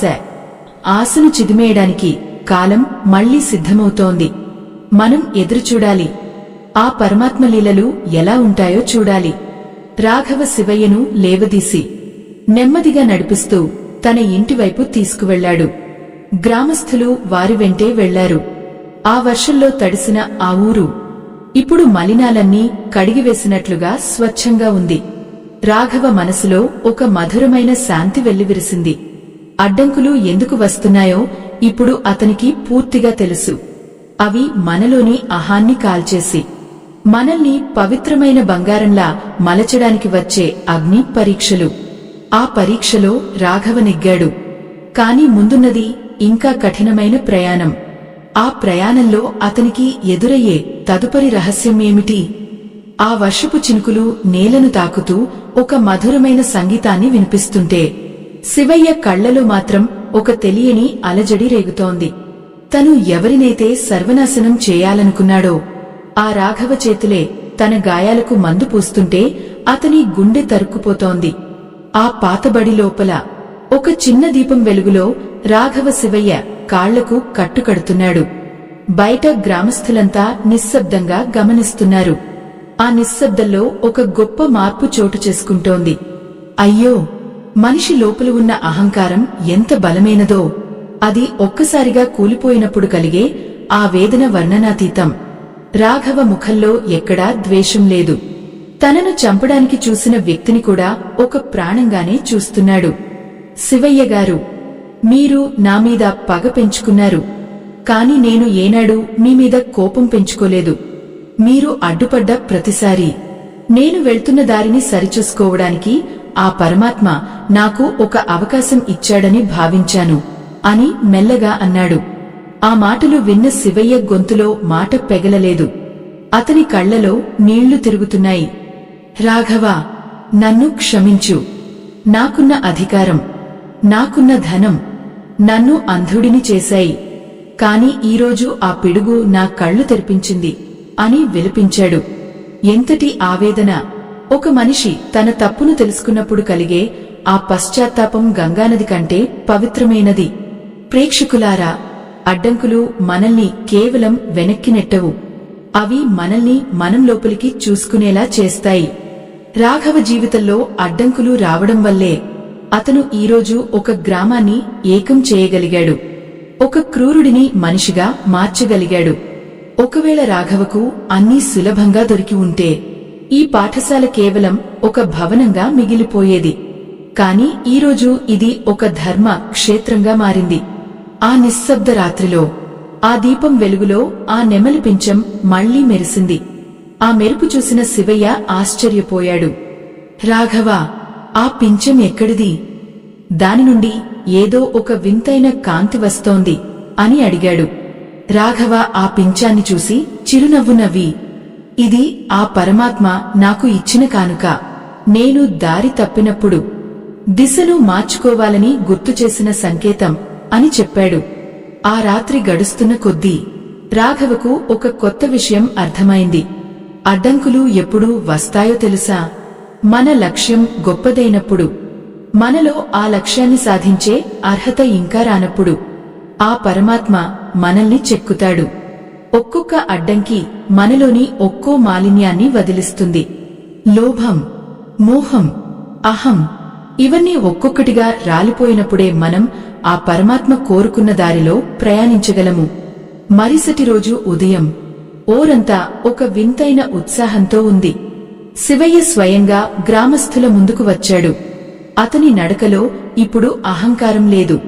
గ్రామస్థులారా, ఇన్నాళ్లు నేను ఈ ఊరి భూములను ఆక్రమించుకున్నాను, మీ కష్టాన్ని దోచుకున్నాను. కాని ఈరోజు నుండి నేను ఈ బడికి ఒక సేవకుడిగా ఉంటాను. నా ఆస్తిలో సగభాగాన్ని ఈ పాఠశాల అభివృద్ధికి, ఈ ఊరి పిల్లల చదువుకు ధారపోస్తున్నాను అని ప్రకటించాడు. ఆ మాట విన్న గ్రామస్థులు ఒక్కసారిగా జయజయధ్వానాలు చేశారు. రాఘవ కళ్ళు ఆనందంతో నిండిపోయాయి. అడ్డంకిగా నిలిచిన వ్యక్తి ఇప్పుడు అదే దారికి ఆతకర్రలా మారాడు. ఎంతటి విచిత్రం! దేవలీలలు అర్థం చేసుకోవడం ఎవరితరం? కాని రాఘవ మనసులో మాత్రం ఒక చిన్న అనుమానం ఇంకా మిగిలే ఉంది. తాను వెళ్తున్న దారి ఇదేనా, లేక ఇంకా ఏదైనా చేయాలా? ఆ వృద్ధుడు చెప్పిన దిశ ఇదేనా? సరిగ్గా అప్పుడే పట్టణం నుండి ఒక పెద్ద అధికారి కార్లో వచ్చాడు. అతని ముఖంలో కఠినత్వం కనిపిస్తోంది. రాఘవా, ఈ పాఠశాల విషయంపై అధికారుల వరకు వెళ్ళింది. మీరు శివయ్యను మార్చి ఉండవచ్చు, కాని చట్టం తన పని తాను చేసుకుపోతుంది. ఈ బడి ఉన్న స్థలం ప్రభుత్వానికి చెందింది. దీన్ని మీరు వెంటనే ఖాళీ చేయాలి, లేకపోతే బలవంతంగా తొలగిస్తాము అని ఒక నోటీసును రాఘవ చేతిలో పెట్టాడు. అయ్యో, మళ్లీ అడ్డంకి! ఈసారి చట్టం రూపంలో వచ్చింది. గ్రామస్థులు కోపంతో రగిలిపోయారు. మేము ఈ బడిని వదలం, ఎవరొస్తారో చూస్తాం అని గర్జించారు. కాని రాఘవ వారిని వారించాడు. ప్రేక్షకులారా, హింస ఎప్పుడూ పరిష్కారం కాదు. ధర్మం వైపు నిలబడినప్పుడు సహనం కూడా మనకు ఉండాలి. ఈ అడ్డంకి ఎందుకు వచ్చింది? ఆ పరమాత్మ మనకు ఇంకేం చెప్పాలనుకుంటున్నాడు అని ఆలోచించసాగాడు. ఆ అధికారికి ఎదురు తిరగడం చాలా సులభం, కాని అది సరైన దారి కాదని రాఘవకు తెలుసు. దారి మార్చుకోవడమా, లేక ఈ అడ్డంకిని ఎలా దాటాలో నేర్చుకోవడమా? రాఘవ ఆ అధికారి వైపు చూసి, అయ్యా, మీరు మీ కర్తవ్యాన్ని నిర్వహిస్తున్నారు, మేము మా ధర్మాన్ని పాటిస్తున్నాము. చట్టం మనుషుల కోసం పుట్టింది, మనుషులు చట్టం కోసం పుట్టలేదు. మాకు కొంత సమయం ఇవ్వండి, మేము దీనికి ఒక పరిష్కారం కనుగొంటాము అని ప్రశాంతంగా చెప్పాడు. ఆ అధికారి రాఘవ కళ్లలోకి చూశాడు. ఆ కళ్లలో ఉన్న సత్యం అతన్ని ఆలోచింపజేసింది. సరే, మీకు 3 రోజుల సమయం ఇస్తున్నాను. ఈలోగా మీరు ప్రభుత్వం నుండి అనుమతి పత్రాలు తీసుకురావాలి, లేకపోతే నేను నా బాధ్యతను నిర్వహించాల్సి ఉంటుంది అని చెప్పి వెళ్లిపోయాడు. రాఘవకు ఇప్పుడు అర్థమైంది, అడ్డంకి అనేది కేవలం ఆపడానికే కాదు, మనల్ని మరింత లోతుగా పనిచేసేలా ప్రేరేపించడానికి. పట్టణానికి వెళ్లి అధికారులను కలవాలి, ప్రభుత్వం దగ్గర పోరాడాలి. ఒక సామాన్య రైతు బిడ్డకు ఇది సాధ్యమేనా? ఎంతటి ఆవేదన! అడవిలో ఉన్న అడ్డంకులను దాటవచ్చు, కాని అధికార యంత్రాంగం సృష్టించే అడ్డంకులను దాటడం ఎంత కష్టమో అతనికి తెలుసు. అతను తన గుడ్డెలో ఉన్న ఆ పాత పుస్తకాలను తీశాడు. ఆ వృద్ధురాలు ఇచ్చిన ఆ పుస్తకాల్లో బహుశా దీనికి ఏదైనా సమాధానం ఉంటుందేమో అని వెతకడం మొదలుపెట్టాడు. ఆ పుస్తకాల పేజీలు తిరగేస్తుంటే ఒక పురాతనమైన పత్రం బయటకు పడింది. అది ఆ ఊరి చరిత్రకు సంబంధించినది. అందులో ఈ పాఠశాల ఉన్న భూమిని 100 ఏళ్ల క్రితమే ఒక మహానుభావుడు విద్యాదానం కోసం కేటాయించినట్లు రాసి ఉంది. ఆ పత్రం మీద ఆ కాలపు రాజుగారి ముద్ర ఉంది. రాఘవ కళ్ళు ఆశ్చర్యంతో విచ్చుకున్నాయి. ఇన్నాళ్లు తన కళ్ల ముందే ఉన్న ఈ సత్యం, ఈ అడ్డంకి రాకపోయి ఉంటే తనకు తెలిసేది కాదు కదా. అంటే ఆ పరమాత్మ తనకు ఈ ఆధారాన్ని చూపడానికే ఆ అధికారిని పంపించాడా? ఎంతటి అద్భుతం! మనం ఒక తలుపు మూసుకుపోతే ఏడుస్తూ కూర్చుంటాం, కాని పక్కనే మరో 10 తలుపులు తెరిచి ఉన్నాయని గమనించం. రాఘవ ఆ పత్రాన్ని తీసుకుని వెంటనే పట్టణానికి బయలుదేరాడు. దారిలో అతనికి ఎన్నో అవరోధాలు. బస్సు దొరకకపోవడం, ఎండ తీవ్రత, కాలినొప్పులు. కాని అతని మనసులో ఇప్పుడు ఒక్కటే ఆశ, ఆ పాఠశాలను కాపాడుకోవాలి, ఆ పిల్లల భవిష్యత్తును నిలబెట్టాలి. అతను పట్టణానికి చేరుకునేసరికి చీకటి పడింది. ఆ రాత్రి అతనికి ఎక్కడా ఆశ్రయం దొరకలేదు. ఒక చెట్టు కింద పడుకున్నాడు. ఆ చెట్టు కింద కూర్చుని ఆకాశం వైపు చూశాడు. ఆకాశంలో నక్షత్రాలు చిరునవ్వులు చిందిస్తున్నాయి. రాఘవకు మళ్లీ ఆ వేణుగానం వినిపించింది. కాని ఈసారి ఆ గానం తన మనసు లోపల నుండే వస్తోంది. రాఘవా, అడ్డంకులు వస్తున్నాయి అంటే నువ్వు సరైన దారిలో ఉన్నావని అర్థం. సరైన దారిలో లేని వాడికి అడ్డంకులు రావు. ఎందుకంటే వాడు ఎక్కడికి వెళ్లడం లేదు కాబట్టి. నువ్వు ఎదుగుతున్నావు, నువ్వు మారుతున్నావు. అందుకే ఈ పరీక్షలు అని ఆ స్వరం పలికింది. రాఘవ ఆ రాత్రి హాయిగా నిద్రపోయాడు. మరుసటి రోజు ఉదయం అతను కలెక్టర్ కార్యాలయానికి వెళ్లాడు. అక్కడ కూడా అడ్డంకులే. లోపలికి వెళ్లనివ్వకుండా కావలివారు అతన్ని ఆపారు. అయ్యో, సామాన్యుడికి న్యాయం జరగాలంటే ఎన్ని మెట్లు ఎక్కాలి, ఎన్ని అవమానాలు భరించాలి. రాఘవ రోజంతా అక్కడే వేచి ఉన్నాడు. ఆకలి వేస్తోంది, దాహం వేస్తోంది, కాని అతను కదలలేదు. సాయంత్రం అవుతుండగా కలెక్టర్ బయటకు వచ్చారు. రాఘవ పరిగెత్తుకుంటూ వెళ్లి ఆయన కాళ్ల ముందు ఆ పాత పత్రాన్ని పెట్టాడు. అయ్యా, ఇది చదవండి, మా బడిని కాపాడండి అని వేడుకున్నాడు. ఆ కలెక్టర్ ఆ పత్రాన్ని చూసి నిర్ఘాంతపోయాడు. అది కేవలం ఒక కాగితం కాదు, అది ఒక చారిత్రక సాక్ష్యం. ఆయన రాఘవ వైపు ఆశ్చర్యంగా చూశాడు. నువ్వు ఎక్కడి నుండి వచ్చావు? ఈ పత్రం నీకు ఎలా దొరికింది అని అడిగాడు. రాఘవ తన కథనంతా వివరించాడు. ఆ అధికారి కళ్లలో తేమ చేరింది. రాఘవా, ఈ రోజుల్లో నీలాంటివారు ఉండటం అరుదు. నీ సంకల్పం ముందు చట్టం కూడా తలవంచుతుంది. ఈ భూమి ఇప్పుడు అధికారికంగా ఆ పాఠశాలకే చెందుతుంది. నేను ఇప్పుడే ఉత్తర్వులు జారీ చేస్తాను అని హామీ ఇచ్చాడు. రాఘవ గుండెల్లో ఉన్న భారం ఒక్కసారిగా దిగిపోయింది. అడ్డంకులన్నీ మంచులా కరిగిపోతున్నాయి. కాని ఆనందం ఎంతసేపు ఉంటుంది? తిరిగి వస్తున్న దారిలో అతనికి ఒక వార్త తెలిసింది. శివయ్య ప్రాణాలు ప్రమాదంలో ఉన్నాయని. ఆ పిడుగు దెబ్బకు శివయ్య లోపల గాయాలు అయ్యాయి. అతను ఇప్పుడు ఆస్పత్రిలో మరణంతో పోరాడుతున్నాడు. రాఘవ పరుగు పరుగున ఆస్పత్రికి వెళ్లాడు. శివయ్య చివరి క్షణాల్లో ఉన్నాడు. రాఘవను చూడగానే అతని కళ్లలో ఒక వింతైన మెరుపు వచ్చింది. రాఘవా, బడి పత్రాలు వచ్చాయా అని నీరసంగా అడిగాడు. రాఘవ అవునని తల ఊపాడు. శివయ్య నవ్వి, ఇప్పుడు నేను ప్రశాంతంగా కన్నుమూయగలను. నా పాపాలకు విముక్తి లభించింది. నువ్వు ఆ దారిని వదలవద్దు రాఘవా, ఆ అడ్డంకులే నిన్ను గమ్యానికి చేరుస్తాయి అని చెప్పి ఆఖరి శ్వాస విడిచాడు. శివయ్య ప్రాణం ఆ గాలిలో కలిసిపోయింది. ఒకప్పుడు అధికారం కోసం గర్జించిన ఆ గొంతు ఇప్పుడు అనంతమైన నిశ్శబ్దంలో కలిసిపోయింది. రాఘవ ఆస్పత్రి గదిలో ఒంటరిగా నిలబడి ఉన్నాడు. అతని చేతిలో ఆ పాఠశాల అనుమతి పత్రాలు ఉన్నాయి. ఒక విజయం దక్కిందన్న సంతోషం కంటే ఒక మనిషి తన తప్పు తెలుసుకుని కన్నుమూశారన్న భారమే అతని గుండెను పిండేస్తోంది. అయ్యో, జీవితం ఎంత విచిత్రమైనది. మనం దేనికోసం పరుగు తీస్తామో అది దొరికేసరికి మన పక్కన ఉండాల్సిన వారు ఉండరు. రాఘవ నెమ్మదిగా శివయ్య కళ్లను మూశాడు. ఆ గదిలో ఉన్న చల్లదనం అతని ఆత్మను తాకుతున్నట్లు అనిపించింది. రాఘవ తిరిగి ఊరికి చేరుకున్నాడు. శివయ్య మరణ వార్త ఊరంతా పాకిపోయింది. ఒకప్పుడు ఎవరిని చూసి ఊరు వణికిపోయేదో ఈరోజు అదే వ్యక్తి కోసం అందరూ కన్నీళ్లు పెడుతున్నారు. ఆ కన్నీళ్లు భయం వల్ల వచ్చినవి కావు.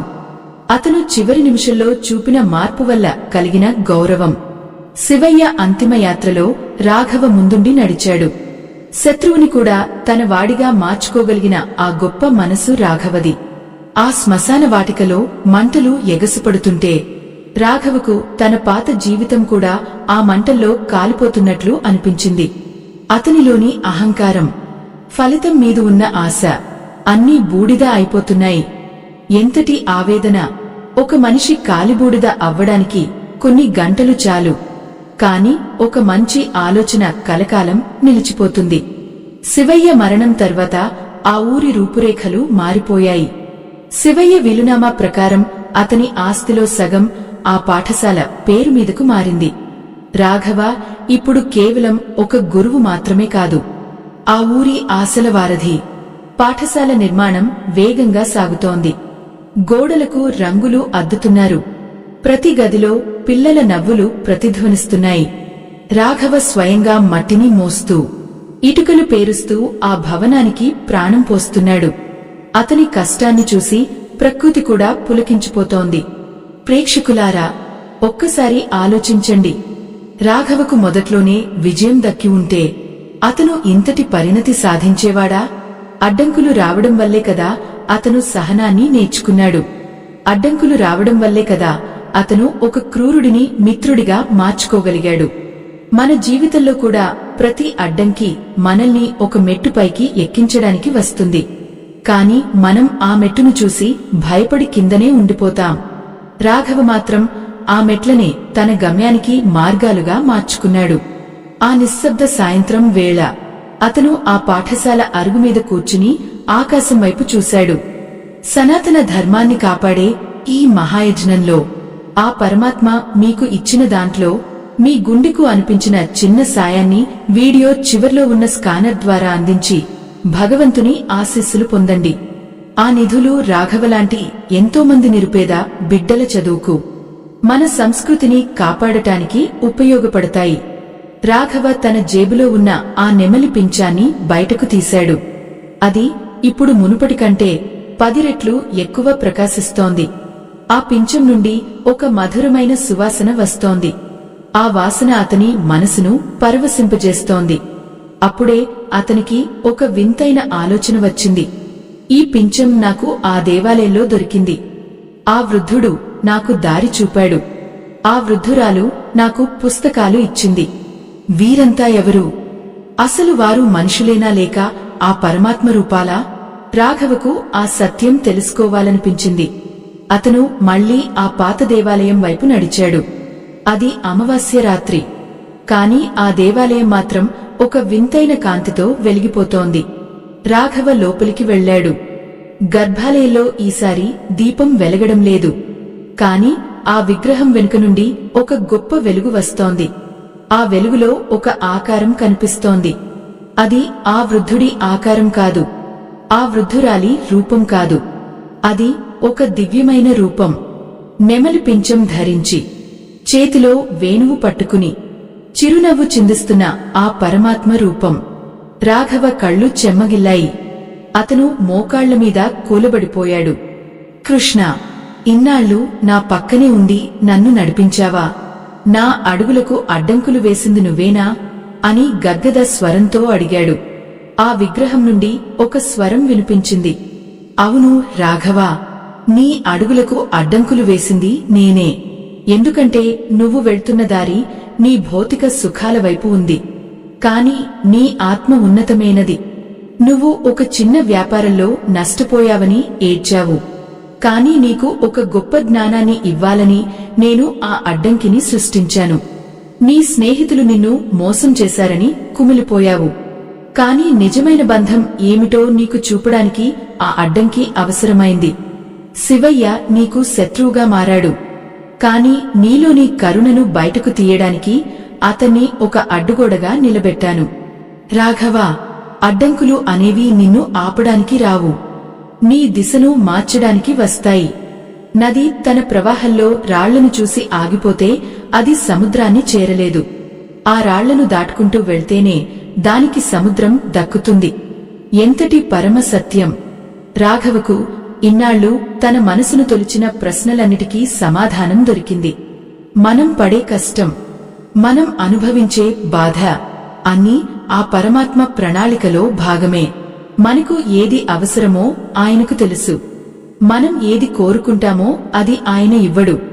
మనకు ఏది మేలు చేస్తుందో అది మాత్రమే ఇస్తాడు. రాఘవ ఆ వెలుగును చూస్తూ తన్మయత్వంలో మునిగిపోయాడు. అతనిలోని ప్రతి అణువు ఆ దైవ చింతనతో నిండిపోయింది. ఆవేదన స్థానంలో పరమానందం వచ్చి చేరింది. అయ్యో, మనిషి తన అజ్ఞానంతో ఎంతలా కొట్టుమిట్టాడుతాడో కదా. కాని ఆ వెలుగు నెమ్మదిగా మాయమైపోయింది. రాఘవ మళ్లీ ఆ చీకటి గర్భాలయంలో ఉన్నాడు. కాని అతని మనసులో మాత్రం అనంతమైన వెలుగు ఉంది. అతను లేచి నిలబడ్డాడు. తన చేతిలో ఉన్న ఆ నెమలి పింఛాన్ని ఆ విగ్రహం పాదాల చెంత ఉంచాడు. ప్రభూ, ఇప్పటివరకు ఇది నాకు దారి చూపింది. ఇప్పుడు నాకు దారి దొరికింది. ఈ పింఛం నీ దగ్గరే ఉండాలి. నేను కేవలం నీ సేవకుడిగా ఈ ఊరి పిల్లలకు జ్ఞానాన్ని పంచుతూ నా శేష జీవితాన్ని గడిపేస్తాను అని మొక్కుకున్నాడు. రాఘవ ఆ దేవాలయం నుండి బయటకు వస్తుంటే గాలిలో మళ్లీ ఆ వేణుగానం వినిపించింది. మరుసటి రోజు నుండి రాఘవ జీవితం పూర్తిగా మారిపోయింది. అతను ఇప్పుడు దేనికోసం తాపత్రయపడటం లేదు. ఫలితం మీద అతనికి ఆశ లేదు. వచ్చే ప్రతి అడ్డంకిని ఒక కానుకలా స్వీకరిస్తున్నాడు. పాఠశాల పూర్తయింది. వందలాది మంది పిల్లలు అక్కడికి వస్తున్నారు.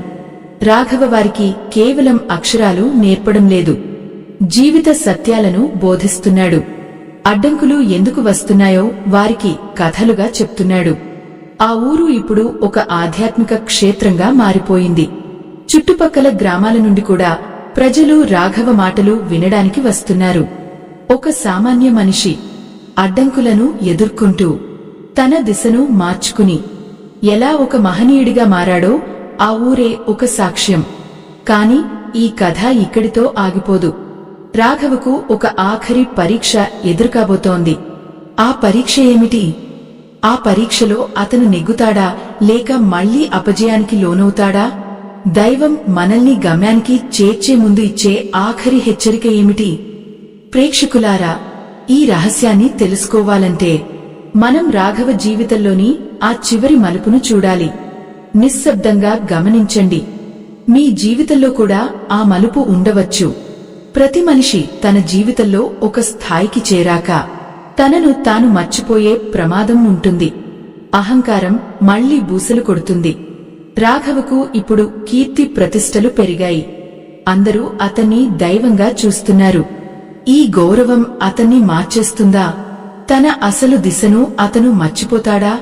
ఆ పరమాత్మ మళ్లీ ఏ అడ్డంకిని సృష్టిస్తాడు? గాలిలో ఒక రకమైన హెచ్చరిక వినిపిస్తోంది. రాఘవ మళ్లీ ఒక యుద్ధానికి సిద్ధపడాలి. ఈసారి ఆ యుద్ధం బయట వ్యక్తులతో కాదు, తన సొంత మనసుతో. ఆ మనసును గెలవడం సాధ్యమేనా? కాలం గడుస్తోంది. రాఘవ పేరు ఇప్పుడు ఊరు దాటి ఆ చుట్టుపక్కల ప్రాంతమంతటా పాకిపోయింది. ఎక్కడ చూసినా రాఘవ మాటే, రాఘవ బాటే. ప్రజలు అతన్ని ఒక దైవంగా భావించి పూజిస్తున్నారు. పాఠశాల ఎంతో వైభవంగా నడుస్తోంది. కాని మనిషి మనసు చాలా విచిత్రమైనది. కీర్తి పెరిగే కొద్దీ తెలియకుండానే అహంకారం మళ్లీ మెల్లగా తలుపు తడుతుంది. రాఘవ తనను తాను ఒక గొప్ప సంస్కర్తగా ఊహించుకోవడం మొదలుపెట్టాడు.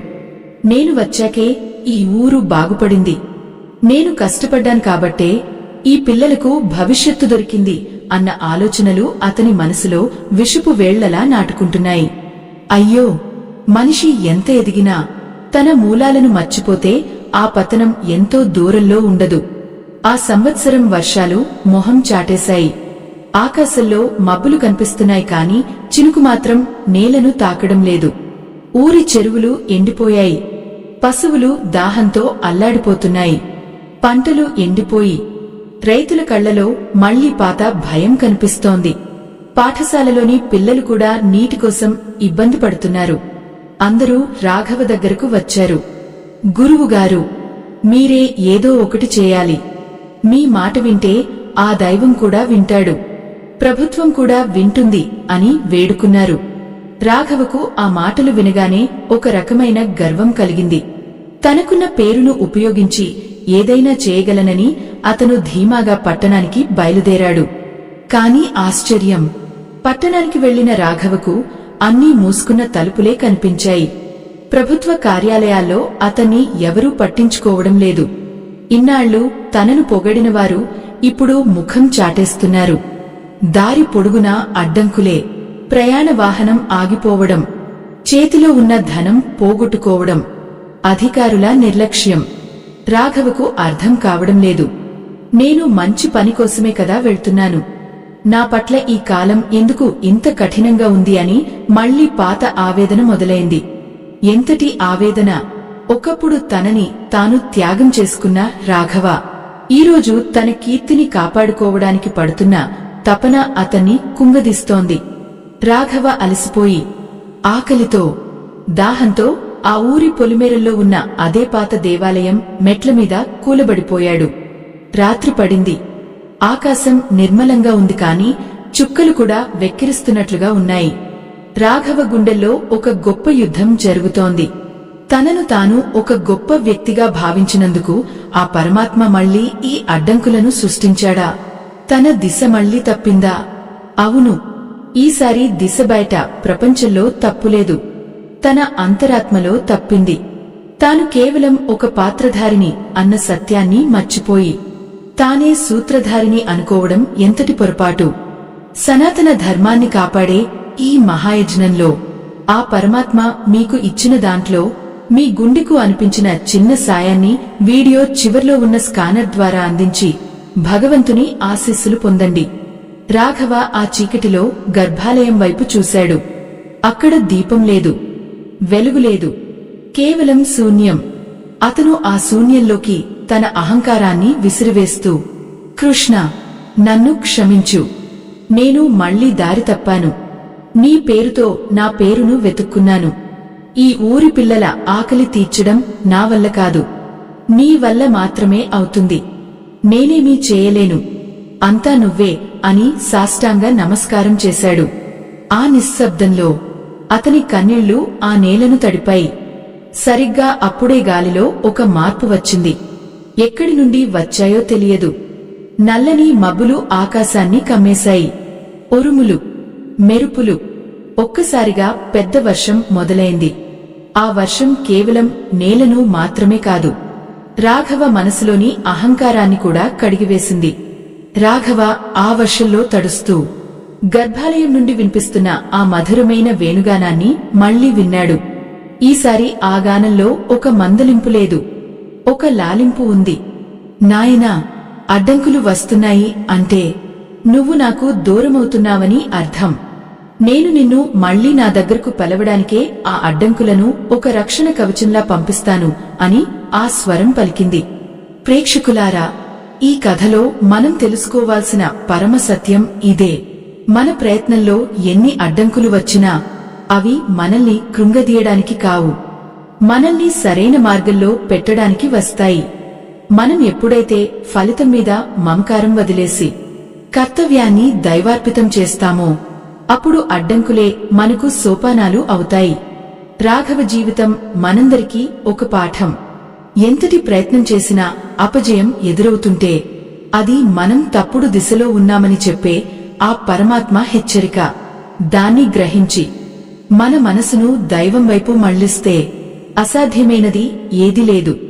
మనలోని అహంకారాన్ని తుడిచివేసి నిష్కామ కర్మతో అడుగువేస్తే ఆ పరమాత్మే మనకు దారి చూపిస్తాడు. వర్షం కురుస్తూనే ఉంది. ఎండిన భూమి పచ్చగా మారుతోంది. రాఘవ ఆ వర్షంలో నడుస్తూ ఆ పాఠశాల వైపు వెళ్లాడు. ఈసారి అతని ముఖంలో కీర్తికాంక్ష లేదు, కేవలం సేవ చేయాలన్న తపన మాత్రమే ఉంది. అడ్డంకులు ఎందుకు వస్తున్నాయో తెలుసా అన్న ప్రశ్నకు అతనికి ఇప్పుడు పరిపూర్ణమైన సమాధానం దొరికింది. అవి మనలోని లోటుపాట్లను సరిచేసే దైవ హస్తాలు. మనం ఎంత ప్రయత్నించినా అడ్డంకులు వస్తున్నాయి అంటే ఆ పరమాత్మ మనకోసం ఒక అద్భుతమైన గమ్యాన్ని సిద్ధం చేశాడని అర్థం. ఆ గమ్యం కేవలం విజయానికి సంబంధించినది కాదు, అది మన ఆత్మశాంతికి సంబంధించినది. మన ప్రయాణం దైవం వైపు సాగుతున్నప్పుడు ఎదురయ్యే ప్రతి రాయి మనల్ని దుఃఖంగా మార్చడానికే. రాఘవ ఆ పాఠశాల గదిలోకి వెళ్లి అక్కడ నిద్రపోతున్న పిల్లల ముఖాలను చూశాడు. వారి ముఖాల్లో ఉన్న ప్రశాంతత అతనికి ఎంతో తృప్తిని ఇచ్చింది. ఇప్పుడు అతను భయపడటం లేదు. రేపు ఏ అడ్డంకి వచ్చినా దాన్ని దైవ ప్రసాదంగా స్వీకరించడానికి అతను సిద్ధంగా ఉన్నాడు. ధర్మం వైపు నిలబడిన మనిషికి అడ్డంకులే ఆయుధాలు అవుతాయి. ఈ సత్యం మనందరి జీవితాల్లో వెలుగు నింపాలి. మనం వేసే ప్రతి అడుగు ఆ కృష్ణ పరమాత్మ చూపించిన బాటలో సాగాలి. ఎంతటి కష్టమైనా, ఎన్ని అవరోధాలైనా చివరకు దక్కేది ఆ దైవ సాన్నిధ్యమే.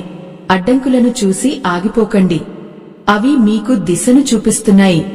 ఆ దిశలోనే మీ అసలైన విజయం దాగి ఉంది. ఈ ప్రయాణం ఇక్కడితో ముగిసిపోయింది. స్వస్తి.